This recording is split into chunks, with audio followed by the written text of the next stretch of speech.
अहमदनगरमधून एक मन हिलवून टाकणारी घटना समोर आली आहे। यामध्ये वनरक्षक पदाची लेखी परीक्षा उत्तीर्ण होऊन काही दिवसांनंतर असलेल्या शारीरिक चाचणीसाठी मैदानावर धावण्याचा सराव करणाऱ्या 27 वर्षीय विवाहितेचा दुर्दैवी मृत्यू झाला आहे।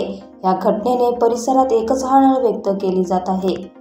मनीषा दीपक कडणे वय 25 असे मृत महिलेचे नाव आहे। गुंजळवाडी ग्रामपंचायत हद्दीतील गोल्डन सिटी परिसरातील मैदानावर ही दुर्दैवी घटना घडली आहे।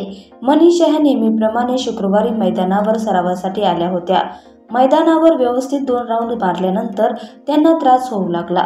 त्रास होत असल्याने त्या खाली बसल्या आणि तिथे जागेवर कोसळल्या। मनीषा ह्या खाली कोसळल्याने लक्षात येताच तिथे असलेल्या नागरिकांनी त्यांना तातडीने उपचारासाठी रुग्णालयात दाखल केले, मात्र डॉक्टरांनी त्यांचा मृत्यू झाल्याचे घोषित केले। मनीषा कडणे यांचा हृदयविकाराच्या झटक्याने मृत्यू झाला आहे।